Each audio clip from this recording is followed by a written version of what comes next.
From News Chopper 11, hovering just outside the Crab Nebula, it's nerd news from Asteroid G.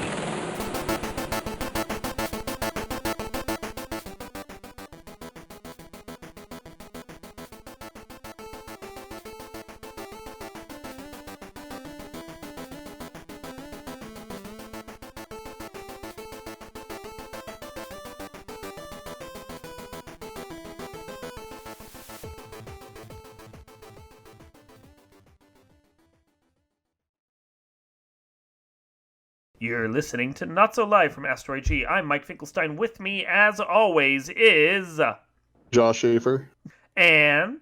Queen Bee. As well as... Sprockets? Bex? I don't know what I'm going by. Pick a name. Pick it, fine, fucking Sprocket. Okay. Okay. Okay. We are...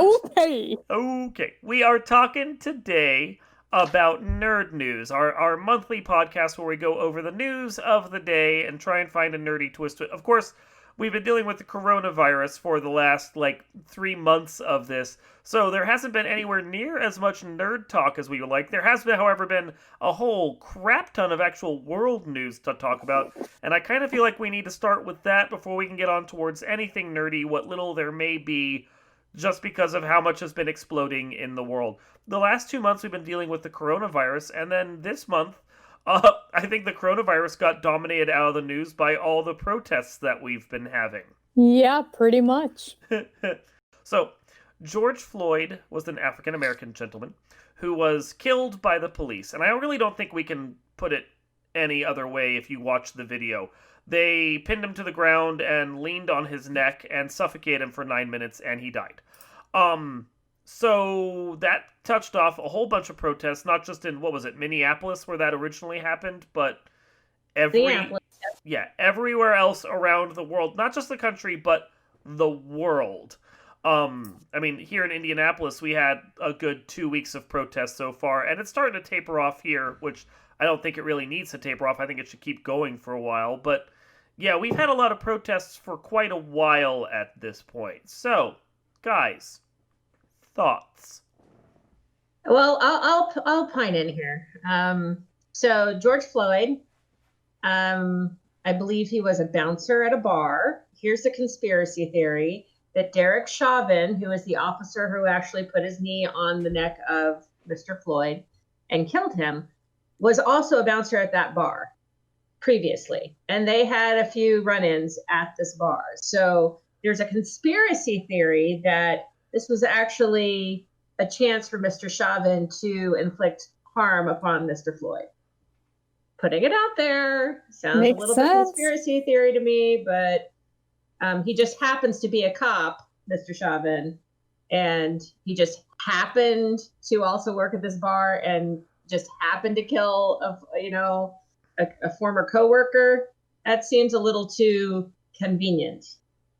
Yeah. And I guess at the end of the day, does it matter whether they knew each other or not? No, that the end result was atrocious and it very shows wrong. Motive.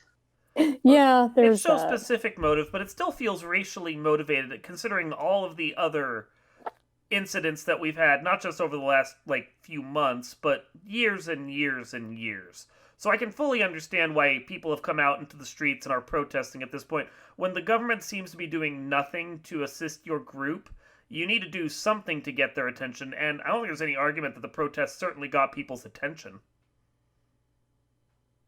Yeah, no, it definitely sparked a hot flame across the nation with regards to this situation. And, now Black Lives Matter is now at the forefront. Good. I don't know if anybody read I don't know if anybody knows, but Black Lives Matter is an actual, what's the word I'm looking for? Organization? Yes, thank you. Organization.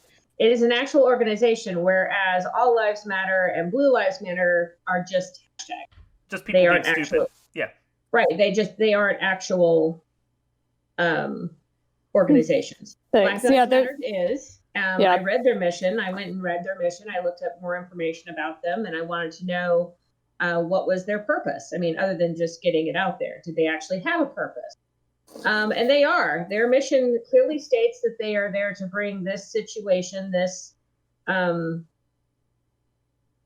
thing that's happening to the forefront. And it's been going on for about 4 years. They launched this back in 2015. So it's been going on 4 to 5 years now. And I fully believe that they have a purpose in this world. And I do hope that they do spark change. Dex? Yeah, like I agree. Personally, well, okay. Here's the thing. When the protests and the riots broke out in Indianapolis, I was following all the things on Twitter and such, and the Black Lives Matter chapter in Indianapolis, there was at one point during the Sunday one, the first night of peace, where they posted a thing about how the police was just doing it for show and that they were like tear gassing and shooting rubber bullets at like people just a few blocks away, and it was all a diversion from the media. And I'm like, what? And yeah, no, they actually had to walk back that statement. But I was put off by their jumping on misinformation like that, which I don't know. That put me off, but I mean, 100% like Black Lives Matter, and I get really pissy when people are like, well, all lives matter. Well, no shit, but it's like, okay, with the rainforest, you don't say all forests are important, because they obviously are. Save the rainforest. Well, yes, everyone's on board with that, but all of a sudden, when you attach it to Black lives, then people get all defensive and pissy about it. Can we agree that social media and media in general really is the starting point for fanning flames of any kind whatsoever throughout the nation and the world? I mean, yeah, yes and no, kind of. I mean, I have yet to see anything that would actually calm any kind of outburst of aggression with regards to anything. All the media does is just fan the flames, make it worse. You watch any news station, you watch any social media page, you watch any online or on TV. Pretty much every social media, every media outlet out there just makes it worse. They give you misleading information. They give you story after story of this happened, that happened. So if you look and you actually read any kind of news and you start digging through each story, you can actually put the actual story together, but you have to read at least 5 different news stories to get all the actual information. Yeah.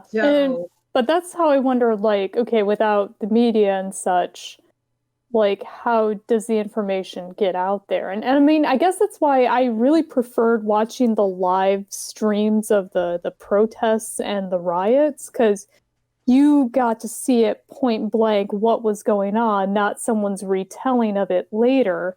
And like recently, I'm more frustrated now because we don't get that live coverage anymore, because it's not a hot issue.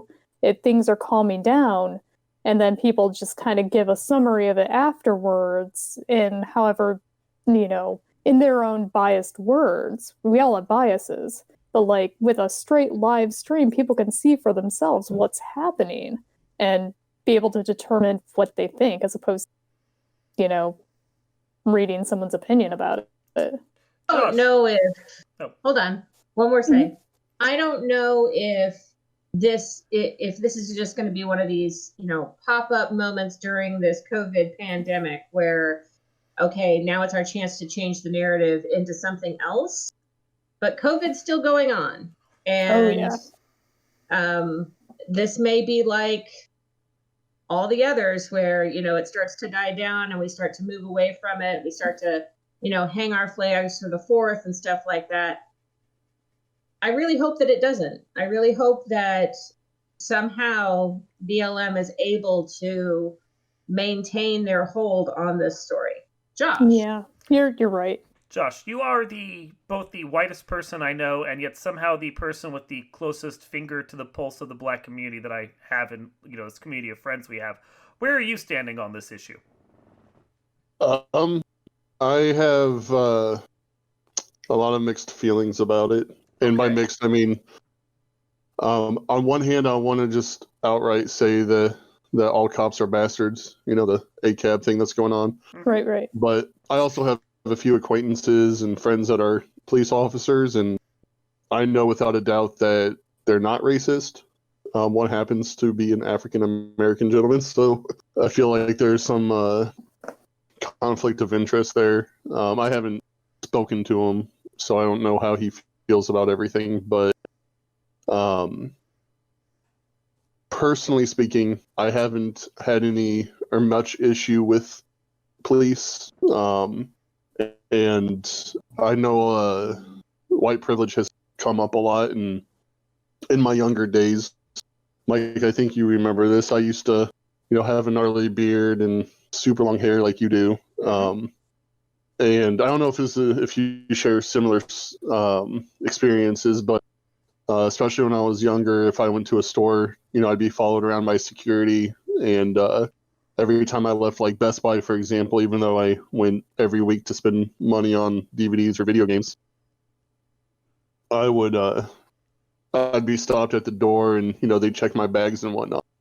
So I was like, man, this sucks. This is what black people must feel like.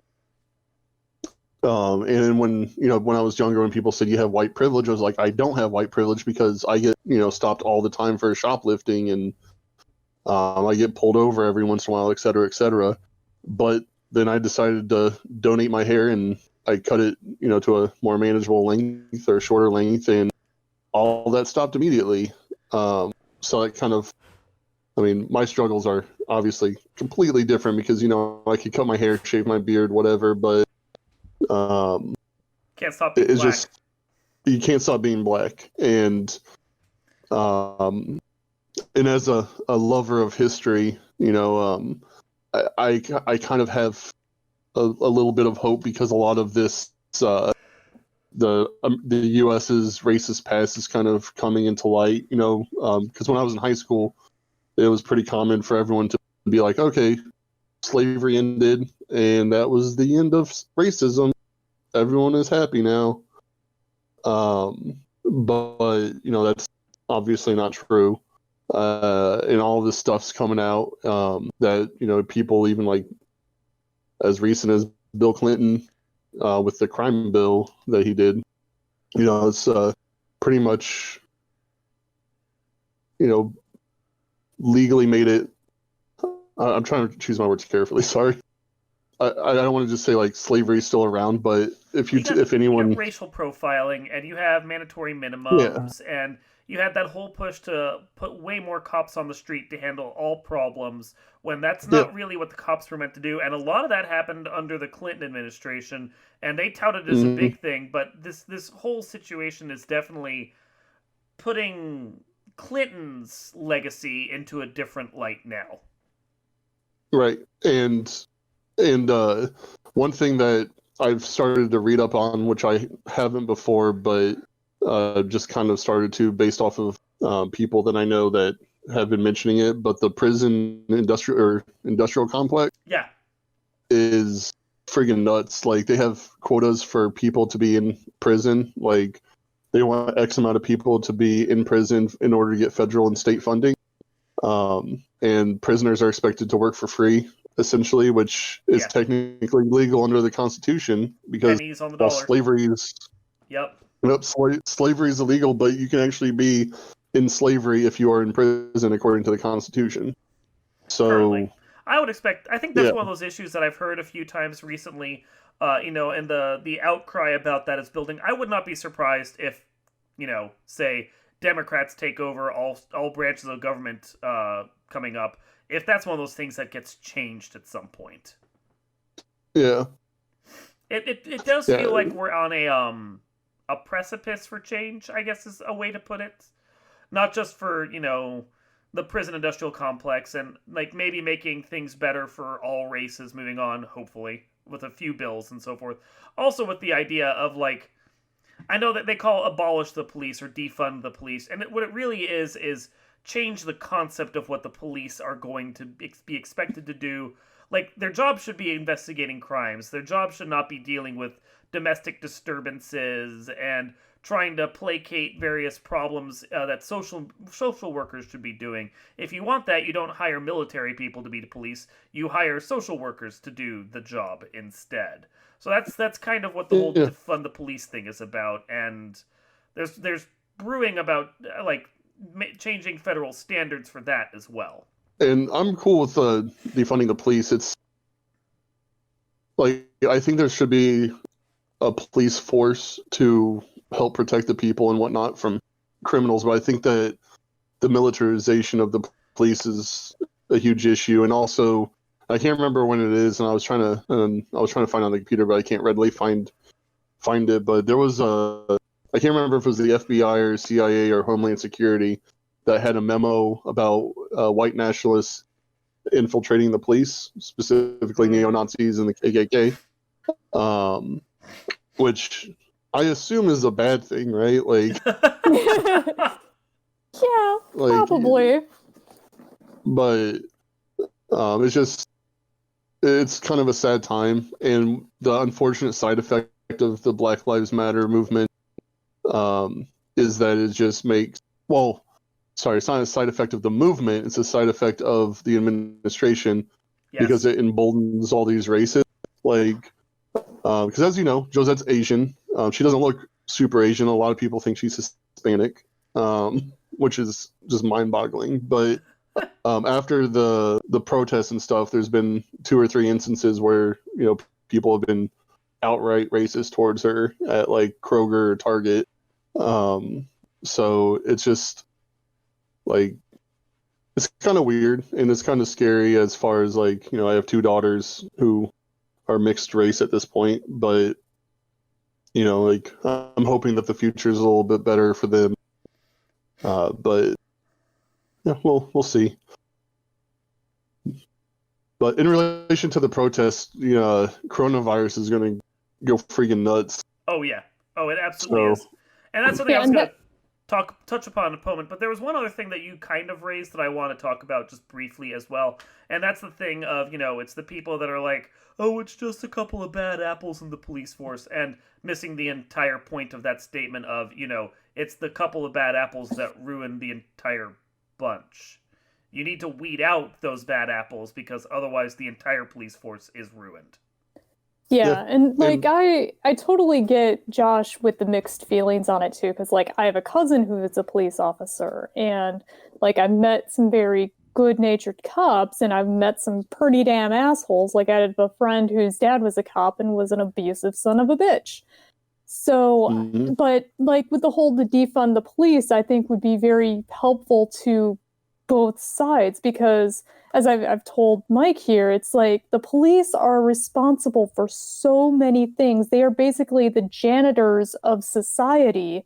And no wonder why you get all these people, because, I mean, you get the bad apples, yeah, because, I mean, the type of job appeals to those bad apples. But then you get the good people in there who want to do good, but then they get burned out. And I feel like there's a lot of people judging cops, like putting them all in one barrel, and I don't want to do that, but I'm also not going to try to silence Black people and their pain involved in that.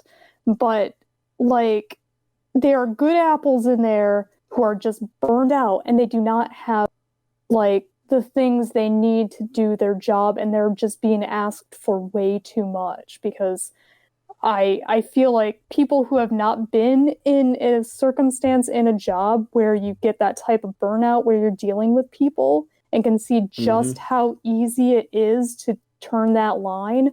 I was there. It's scary. And it's so scary. Easy to do. So easy, especially when there's no one there watching, or you can fudge some documents. Well, let's be honest here. I get slammed a lot for playing devil's advocate.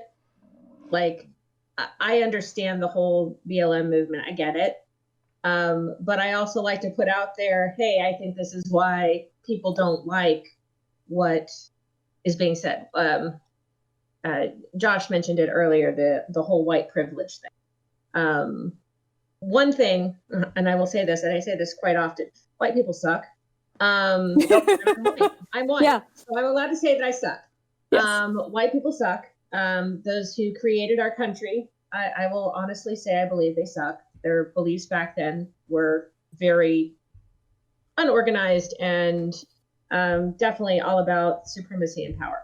So, but that aside, I think people who kind of, every time they hear white privilege, and I'm one of those people, Josh, the same like you, it's like, I don't feel like I have white privilege. I'm white, but I think what it actually is when people state it is that they're saying, well, you're not Black, you don't get the same kind of looks, you don't get the same kind of behaviors towards you because you're white. And that's really what the difference is. They're absolutely right. Because I'm white, because I'm a woman, I don't get treated like a Black man. And when I walk out my door, I don't have to be afraid about being lynched most of the time. I mean, wicked, but other than that, I mean, I'm not Black. And so I understand that from that point of view. Playing the devil's advocate, though, I also have no white supremacy going on here. Like, I'm white and I work for everything that I do, but I don't feel supreme in doing it. I don't go out there and I don't pick on other races. I don't not hire people based on their race. I don't give them less money because of their race. The job I hire for, you're paid what you're paid. That's what anybody would be paid for that job. Does that make sense? Like, yeah. We're middle America. We're not really in any place of power. So I mean, personally, I think it's the 1%, that are the bastards. Like if you look at it from like a socioeconomic way, that like we're all kind of in a shitty position unless you make over 200 million a year or something. But I just pulled up a random number. But with the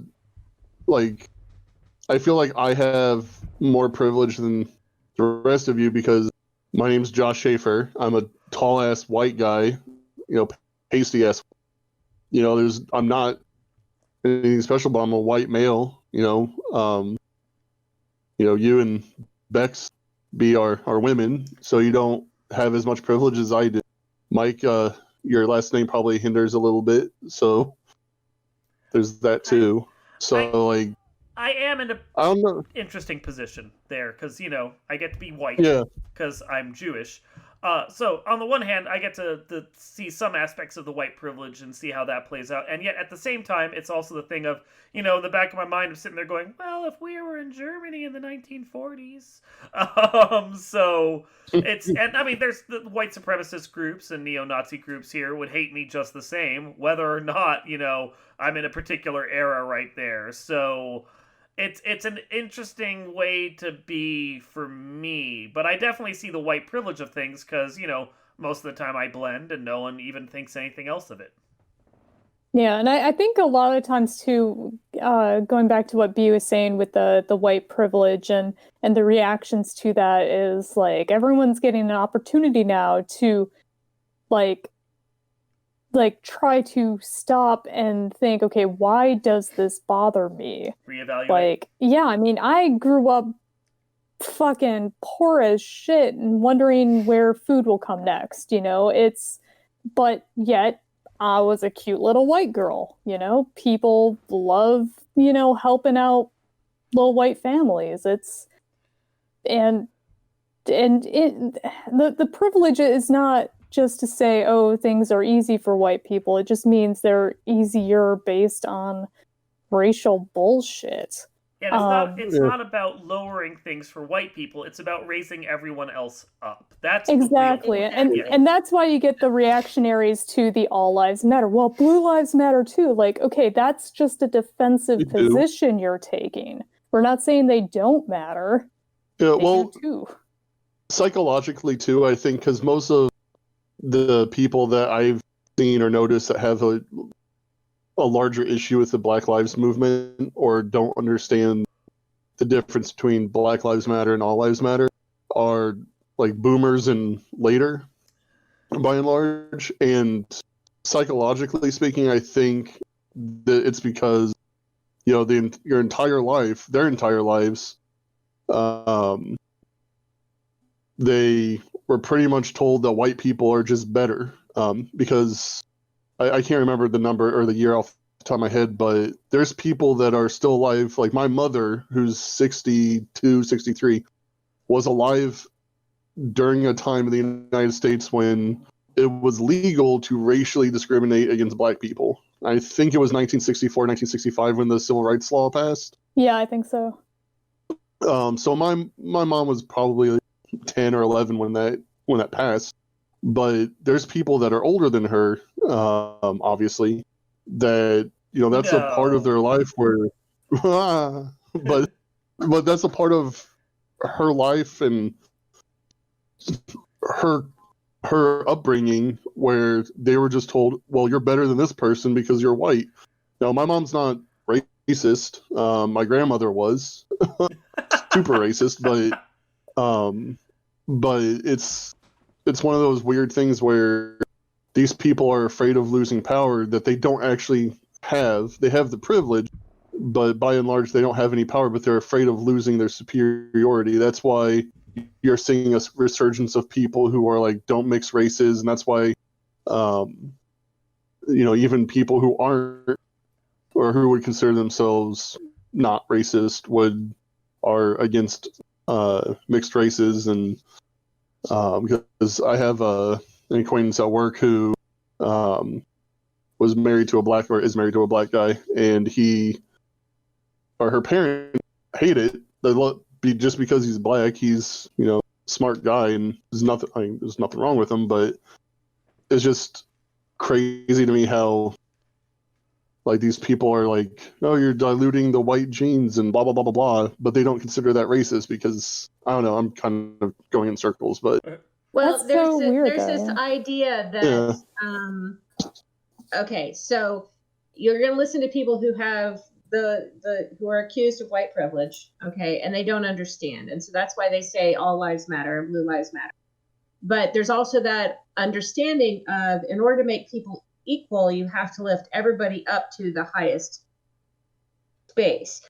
So white people have to come down and all other races have to be moved up. There's no reason to actually step on anyone. There was a meme on Facebook that, you know, white people are scared of black people and black people are scared of white people. But the thing that really changes everything, the establishment is scared of when they both basically shake hands. That's really what needs to happen. Everybody needs to stop blaming everything that happened back in the past, and everybody needs to start moving forward, and everybody needs to be made equal. The only way to do that is to change the current government situation and have them make changes that actually make sense to establish that everybody is equal. Stop treating men and women as they're different. Stop treating blacks and whites like they're different. Stop treating all other ethnicities like they're different. Everybody has to be equal in order for it to change. And until that actually happens, you won't have change. You're just going to have the argument.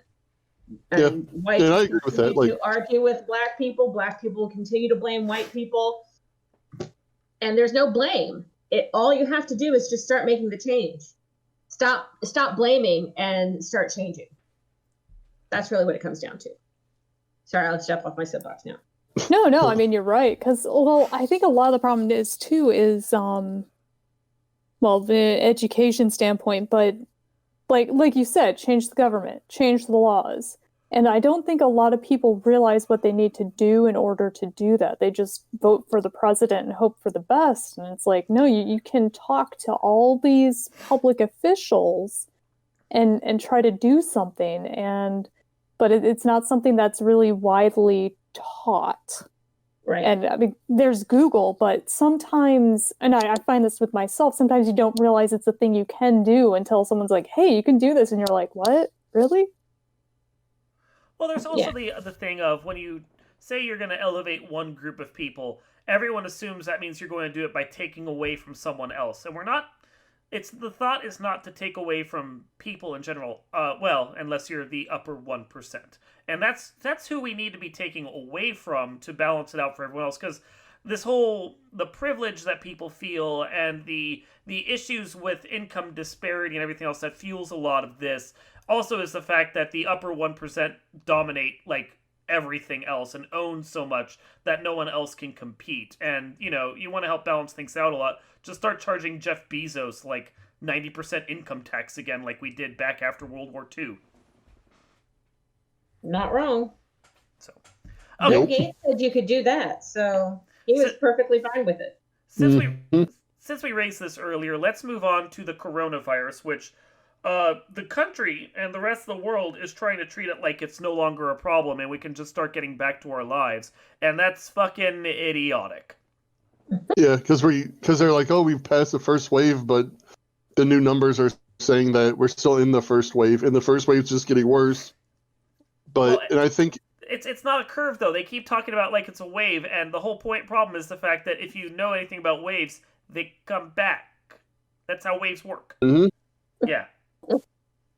And yeah, like with the just like in the middle segue point, I don't know, between like the protests and the coronavirus, how like the protesters are getting a lot of shit by people, there's pretty much the same people who are like, oh, the coronavirus is fake, are bitching about the protesters spreading the coronavirus. And it's like, okay, this just shows you how severe this issue is, that people are willing to, out in a pandemic, be out there doing it. It sucks.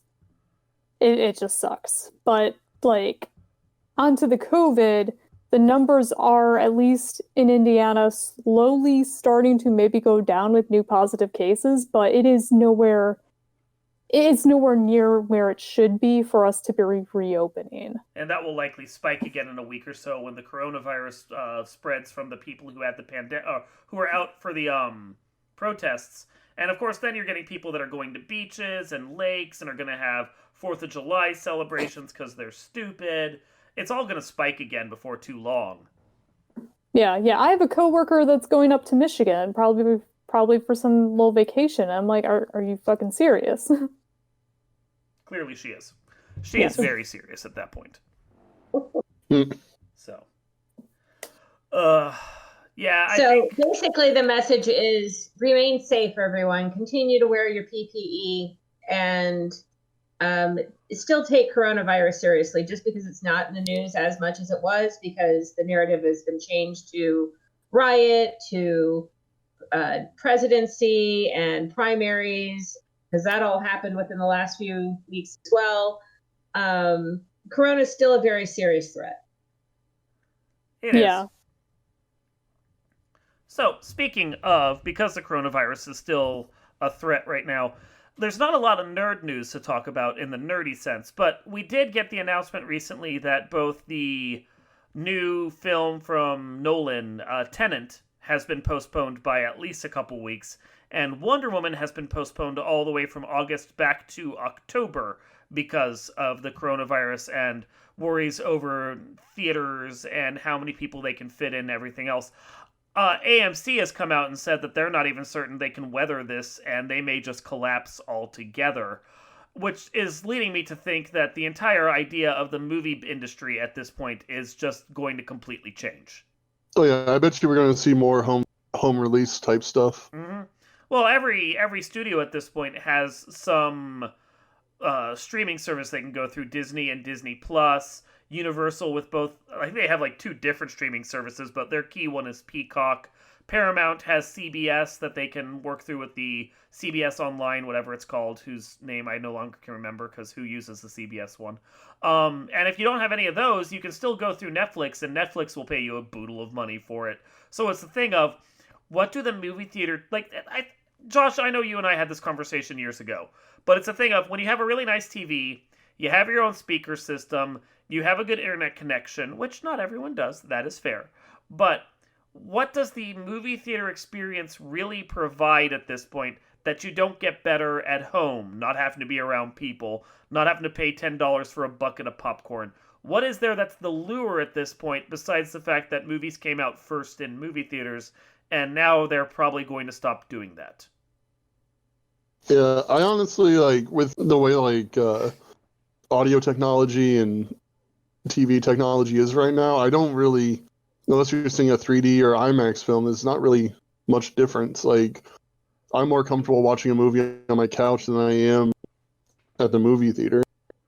Well, and I'll be frank. There's the fact that the IMAX experience I don't even think is all that great. You get a big enough TV and you're like, woo, at home IMAX. Who really gives a crap about it? You know? Yeah. Yeah. So. Well, the Artemis Fowl is coming out on Disney Plus for anybody who cares, and Is there anyone here that cares? I don't know. I don't. Well, five of our listeners might care. And then yeah, the entire Marvel series has been pushed back as well. Well, yeah. I mean, that's just that they want the movie theater experience right now, because I'm sure they don't make anywhere near as much money on Disney Plus as they would in a theater. And if they can release it in a theater and then put it out on Disney Plus for sale afterwards, that's at least some money recouped in that respect. But Marvel is in a precarious place right now because their movies cost like upwards of 250 million to make. They have to release out in a movie theater and make $1 billion for the movie to actually be financially viable. Right. Yeah. So they may have to start looking at smaller releases right now if they're going to go with Disney Plus as their primary venue at some point. I think Marvel in the future is going to look very different. I think I kind of like this, but the major studios are failing because I think we're going to go back into kind of like an indie film period, kind of like what we saw in the late 80s, early 90s. Mm-hmm. And we're going to maybe put a kibosh on this big blockbuster crap. I mean, I don't mind big blockbusters, but it's got to be big blockbusters with souls. And I think exactly Marvel has started to lose its soul. Like the characters you care about sometimes still crop up. I like the first Spider-Man, and that's a more recent release. But it feels like a lot of their recent movies have been kind of soulless. Yeah, like I feel like they just found that formula and are just pushing like Control Z, Control V. Over and over again, copy paste, copy paste, change, find and replace the names. Yeah, but which is fine. I still enjoy most of them, but I'm really interested to see what this does for indie film. Just because I think people aren't going to be willing to spend, $800 million on a movie anymore. Because if we do go to digital, if we go to digital streaming, over Amazon or what have you, like if I go to see a movie now, like Catherine wanted to go see Trolls World Tour, and if we went to see that, that's probably a good $60 right there. Yep. Or I can just rent it from Amazon for, I think it was like $15. Yeah. When it first came out on the Universal streaming service, it was $20, I think. And they touted that it made $100 million its first week it was out, which is good money, but that's not Marvel money. And that's the risk they run with this right now. But at the same time, if Marvel is willing to commit to doing smaller movies for like 50, 60 million that they can release, I think certain like superheroes and so forth would benefit from that. Certainly it'd be nice for them to do that and start putting out like Deadpool movies on Hulu that don't necessarily have to tie in. And I think Blade is a character they've bandied about bringing back. And I would love to see Blade the Vampire Hunter like on a $60 million production budget released to Netflix or Hulu. I think that would be fantastic. I'd watch it. Hell yeah. But I think we're also going to see a lot more movies come through the Netflix studios. Yeah. Because they didn't, I don't want to say they saw the pandemic coming, but their current business model definitely designed for it. Help. Yeah. So I want to be surprised if you see other movie studios kind of replicating the Netflix method, or Netflix purchasing a couple bigger studios. Like maybe, I don't know, is Columbia Pictures still? They're part of Sony. Sony? But Sony is barely Sony at this point anyway, so wouldn't be surprised to see portions of Sony get sold off at some point. But it does, you mentioned the streaming services, and it does raise an interesting thing about what the hell is Warner doing, well, Warner AT&T, doing with HBO. HBO Go, HBO Max, HBO Now, which is now going to become no more HBO Go, but there will still be HBO something, and then one of the other ones is going to just be named HBO, and who knows who gets what from what or how, and what the licensing works with those things, or, oh my god, I'm so confused, I just don't want any of them now. Yeah, I think John Oliver said it the best, I think it was 2 weeks ago, when he said, I don't know what HBO Max is, and I'm on it. Yeah. Well, like that's kind of how I feel about HBO Max. Oh my god, now. Yeah. And they're going to have the Snyder cut of Justice League, which, yawn. What the world never asked for. Well, I guess there was like that one petition, but... Yeah. Well, and now every fanboy feels entitled to ask for the director's cut of their lowly movie. Like, they're already starting to talk about doing the director's cut of Suicide Squad, which is not a movie that was worthy of having a director's cut. It wasn't a movie worthy of being made. There were like 5 minutes of good moments in that and a lot of garbage. Yeah, Harley Quinn was about the only saving grace in that entire thing. And then she got her own movie and everyone was happy that watched the movie. And Will Smith didn't do a bad job as Deadshot. I thought his was okay, but he kind of seemed phoned in a little bit. Will Smith didn't do a bad job of playing Will Smith in a character named Deadshot. Let's be honest about this. Sometimes that actor can invest in real roles, and sometimes he just plays himself and takes a paycheck. And that was much more of a paycheck role. But he's very good at taking a paycheck. Mm-hmm. Yeah. Wild Wild West is a terrible movie, but you can't complain about the performance Will Smith gave in it.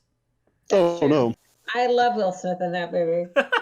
It's a garbage movie. It is a garbage movie, but I love Will Smith in that. Was it Kevin Kline? Yes, Kevin Kline.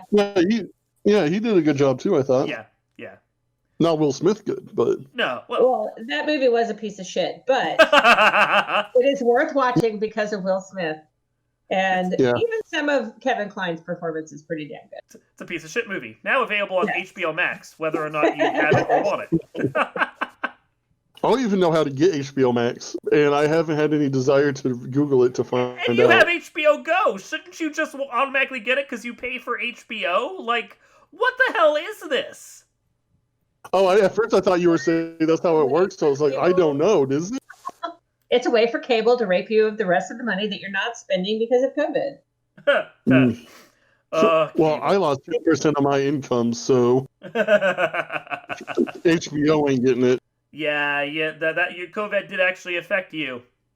Mm-hmm. Yeah, so. Oh well. We're sorry, Josh. We got any other news bits? Yes. One more. There's a scientific. I don't know what Josh was about to talk about. I bet it's not a parasite named Pinagaya. Just saying. New parasite found that doesn't need oxygen. It just lives on its own. This is right next to those murder wasps, man. This is bad. I did not have this on my 2020 bingo card.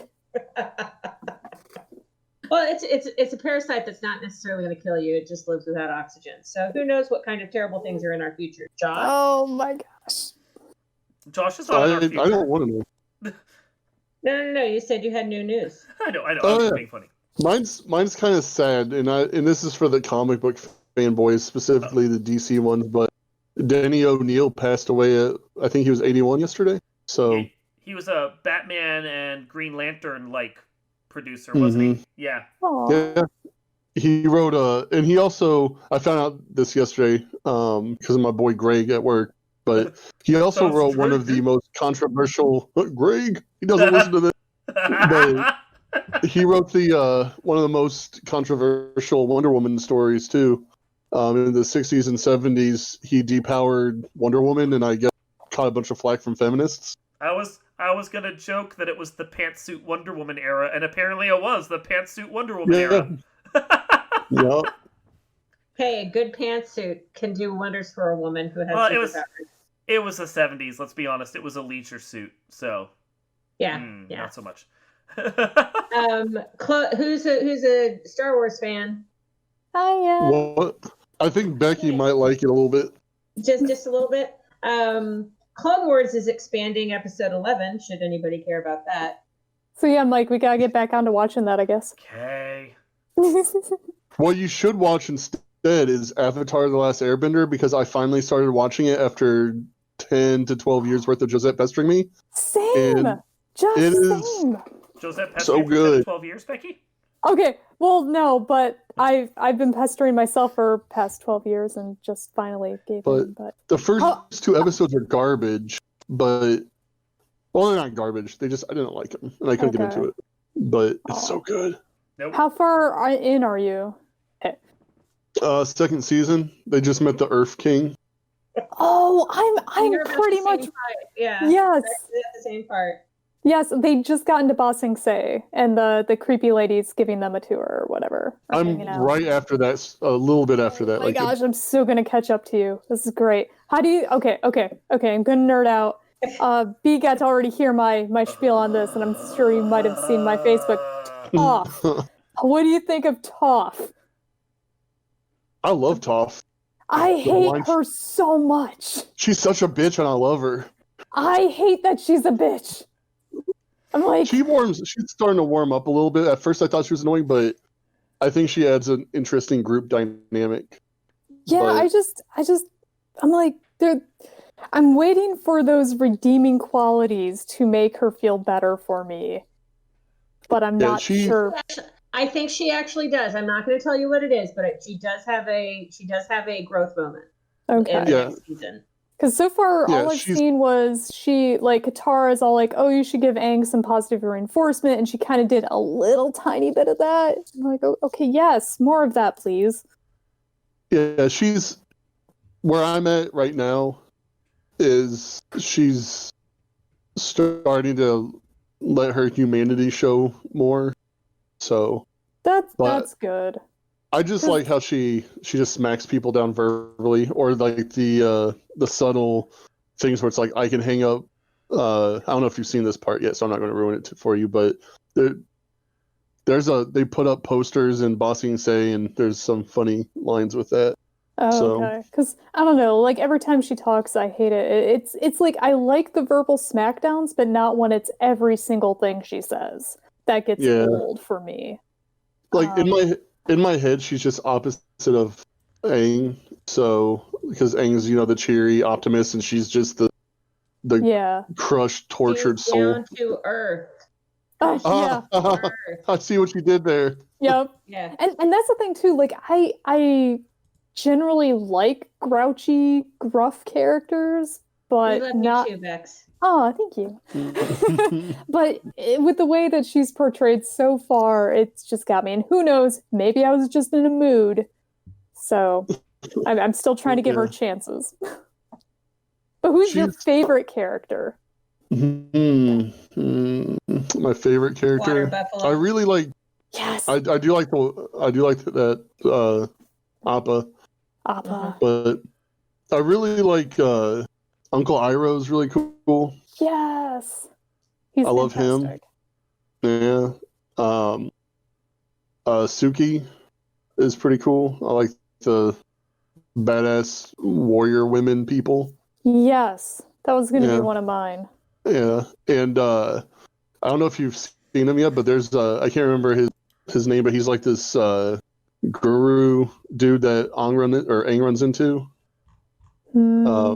You'll see him in a little bit. You're very close, but he's pretty cool. Nice. Okay, are we done nerding out about that? Because I totally zoned out. No. Okay, just a few more things. No. Things. Yes. Disney is reopening July 11th. Disney. Oh yeah. World, for those people who care. And they're being petitioned right now to rename Splash Mountain.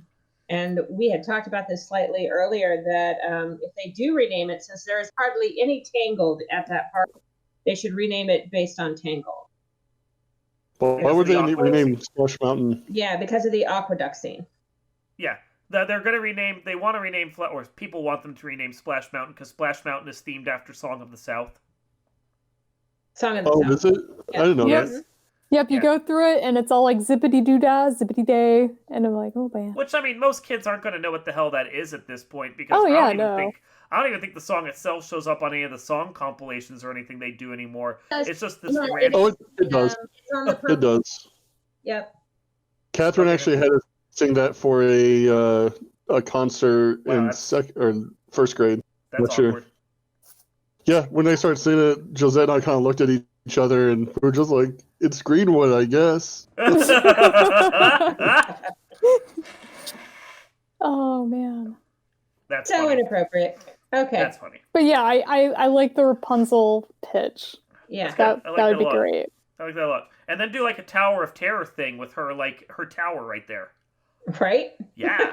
It'd be great. Okay, No. that's all the news I have. Okay. Okay. Anyone else? Or are we good? No, I mean Animal Crossing. Yes, it's still Yeah. a thing.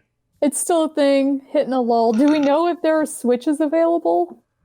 So yeah, our Switch started doing that stupid controller drift thing. Oh, yeah. No. And Nintendo won't look at it for another 5 to 6 months because of COVID-19. Okay.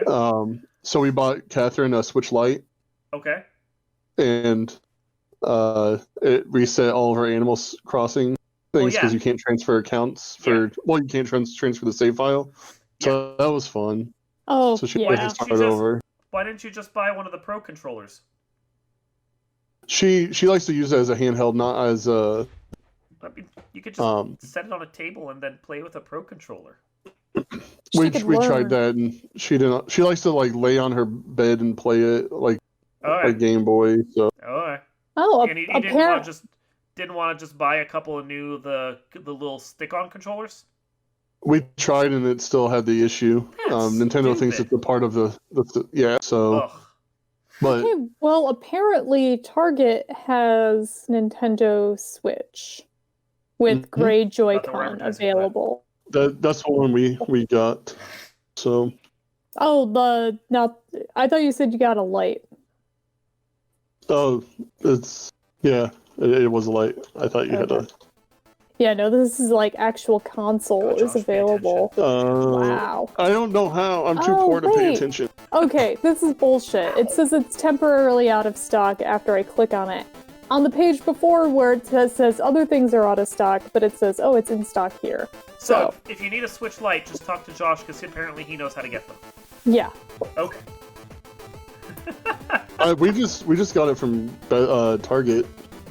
Josette went to Target and was like, "I would like this one, please." And they were like, "Here you go, madam." Nice. Anyway. Okay, well, I think we're good on this newscast at this point since this one went very long. Yeah. Yeah, so It's wild. this has been Not So Live from Asteroid G. I'm Mike Finkelstein, I'm Josh Schaefer. I'm Queen Bee. And I'm Sprockets. and we will see you next time.